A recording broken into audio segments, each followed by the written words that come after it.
It started with the tea. Every Sunday dinner at my in-laws' house, Harold, my father-in-law, would insist on making me his special blend. No one else ever drank it, not even my husband David. "It's just for my dear daughter-in-law," Harold would say with that practiced smile that never quite reached his eyes. I'm Sarah Mitchell, and 6 months ago, I made the mistake of discovering that my father-in-law had been embezzling from his former pharmacy chain. I never told anyone, but somehow he knew I'd accessed those old records. The symptoms began gradually.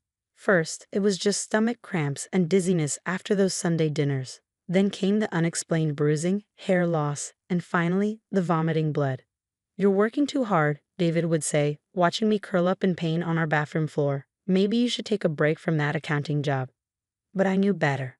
I'd seen the way Harold watched me during those family dinners, how his eyes followed the teacup as I drank, how he'd ask with carefully crafted concern if I was feeling well. Last Sunday, I caught him in the kitchen, adding something to my tea, a fine white powder that disappeared instantly in the dark liquid.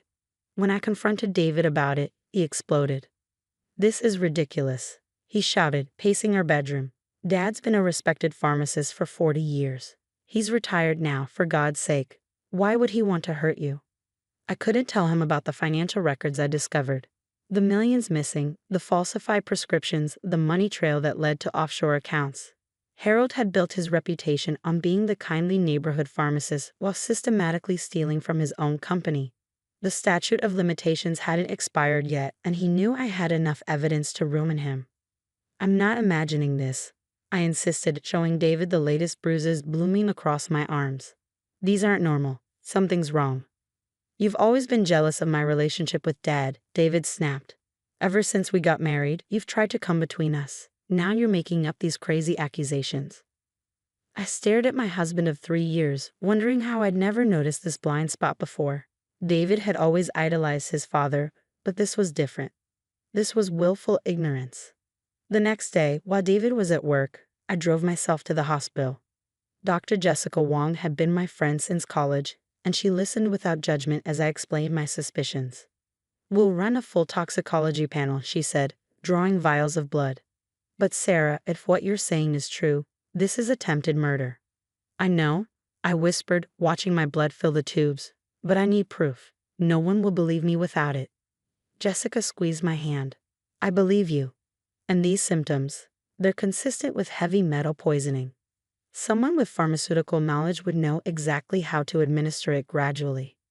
While we waited for the results, my condition worsened. Harold had somehow noticed my hospital visit, probably through his old medical contacts, and the next Sunday dinner he doubled his efforts. "You're looking pale, dear," he said, placing the teacup in front of me. "This special blend will help. It's got extra nutrients." I pretended to drink while watching him. His hands were steady, his smile confident. This was a man used to playing the caring father figure while calculating doses that would kill slowly enough to appear natural. David remained oblivious, chatting about work while I discreetly emptied my cup into a potted plant. That night, the plant's leaves turned black. When I showed David the dead plant the next morning, he accused me of poisoning it myself to prove a point. "You need help," he said, reaching for his phone. "I'm calling Dr. Stevens, that therapist Dad recommended." "No," I said firmly, grabbing my purse. "What I need is a husband who trusts me more than he trusts a murderer." "Dad is not a murderer," David roared, his face turning red. Get out until you come to your senses." I was already heading for the door when my phone buzzed. It was Jessica. "Sarah," her voice was urgent. "The results are in. Get somewhere safe. I'm calling the police." As I drove away from my house, I saw Harold's car pulling into our driveway. He'd probably come to deliver another dose, to finish what he'd started. But he didn't know about the lab results yet. Didn't know that his carefully constructed veneer of respectability was about to shatter. I pulled into Jessica's driveway just as my phone exploded with messages from David. The lab had called him too, as my emergency contact. Now he knew. Now everyone would know. The toxicology report was devastating in its detail. Thallium, arsenic, and lead, all in levels that should have killed me weeks ago. Jessica explained that my symptoms had been masked by carefully calculated doses, administered gradually to mimic a natural illness. "This isn't just attempted murder," Detective Morris said, reviewing the report in Jessica's living room. This is the work of someone with extensive pharmaceutical knowledge. He knew exactly how to keep you alive while slowly destroying your organs. My phone kept buzzing. David's messages evolved from anger to disbelief to desperate pleas. Please come home. We need to talk. This can't be real. There must be a mistake. Dad's crying. He says he loves you like a daughter. I turned off my phone. The police raid on Harold's house revealed his detailed poisoning journal, hidden behind a false panel in his study. Pages of calculations, observations of my symptoms, and timeline projections for what he called my natural decline. He planned to kill me slowly over 6 months, making it look like a mysterious illness. They found the poison stash in his garage, carefully labeled and dated. Multiple substances, each chosen for its specific effects. The detective said it was one of the most methodical attempted murders she'd ever seen. Your father-in-law wasn't just trying to kill you, Detective Morris explained. He was conducting a clinical trial of sorts. Testing different combinations, documenting your reactions. He was treating you like a laboratory experiment. David arrived at the police station while they were booking Harold. I watched through a one-way mirror as my husband confronted his father. Tell me it's not true, David begged. Tell me they're wrong. Harold's kindly mask finally cracked. She was going to ruin everything, he snarled. Poking around in old records, thinking she could destroy my legacy. I built that pharmacy chain from nothing. The money I took was mine by right. David staggered backward. Money? You tried to kill my wife over money? She needed to be eliminated, Harold said coldly. I couldn't let some accountant destroy 40 years of careful work. You would have moved on, found someone else. Someone who knows how to mind their own business. I stepped into the room then, facing my would-be murderer. Harold's eyes widened at my appearance, perhaps shocked I was still alive. The records are already with the FBI, I said quietly. All of them. The embezzlement, the fake prescriptions, the overseas accounts. I sent them the day I found them. I just never told you. Harold lunged across the table, but the officers restrained him. His facade of respectability completely shattered as he screamed threats and obscenities. David watched in horror as his father was dragged away, raving about how he should have used stronger doses. In the hallway afterward, David couldn't meet my eyes. I should have believed you, he whispered. All those times you said something was wrong, I chose him over you. You chose the father you thought you had, I replied, not the man he really is. The following weeks were a blur of medical treatments, police interviews, and legal proceedings. The evidence against Harold was overwhelming. Not only for my attempted murder, but for decades of financial crimes. The FBI found over $12 million hidden in various accounts. More victims came forward, other people who had mysteriously died after threatening to expose Harold's schemes over the years. The detective suspected he'd been silencing threats this way for decades, using his pharmaceutical knowledge to commit nearly perfect murders. David filed for divorce, unable to live with his guilt and shame. I didn't fight it. Some betrayals can't be undone, some trust can't be rebuilt. He sent me a letter from his therapy sessions, trying to explain how he'd been manipulated by his father's lifetime of lies. I was raised to believe he was perfect, David wrote. Every time someone accused him of wrongdoing, he'd paint them as jealous, mentally unstable, or vindictive. I never realized I was part of his manipulation until I saw him try to kill you. Jessica helped me through the recovery process, both physical and emotional. The poison had done some permanent damage to my liver, but with treatment, I would survive. You know what amazes me? She said during one of our sessions. You never doubted yourself. Even when everyone else called you paranoid, you trusted your instincts. Harold's trial revealed the full scope of his crimes. 5 suspicious deaths were linked to him, all people who had discovered his financial schemes. He'd used his reputation as a caring pharmacist to cover his tracks, knowing that no one would suspect the kindly old man who gave free medical advice to his neighbors. The judge sentenced him to life without parole. As they led him away, he looked at me one last time. The mask was completely gone now, revealing the calculating killer beneath. I held his gaze, refusing to show fear. You should have checked those records more carefully, I told him. I'm an accountant. We always keep receipts. 1 year later, I sat in a conference room at the FBI headquarters, sharing my story with a room full of forensic accountants. My experience had become a case study in financial fraud detection and how white-collar crimes can escalate to violence. The numbers always tell a story, I explained, showing them the transaction patterns I'd discovered.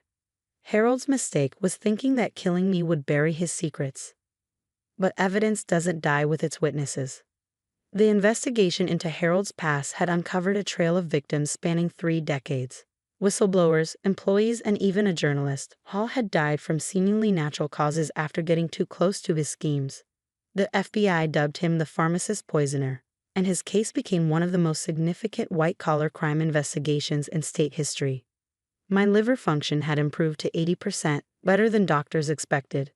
The permanent damage meant I couldn't drink alcohol anymore, but it seemed a small price to pay for surviving. Jessica had become my closest friend, and she'd helped me start a support group for survivors of financial fraud and domestic abuse. The hardest part for victims, I told my support group, is that these criminals often wear respectable faces. They're trusted community members, beloved family figures. That's what makes them so dangerous. David attempted reconciliation 6 months after the trial. He'd been through intensive therapy, trying to understand how he'd been manipulated throughout his life. "I've realized Dad controlled everything," he said during our coffee meeting. "My career choice, my friendships, even my marriage to you. He wanted someone in the family business to help cover his tracks. And when I threatened that plan, he tried to eliminate me." I finished. "I'm so sorry, Sarah." David's voice cracked. "I should have protected you." I looked at my ex-husband, seeing him clearly for the first time.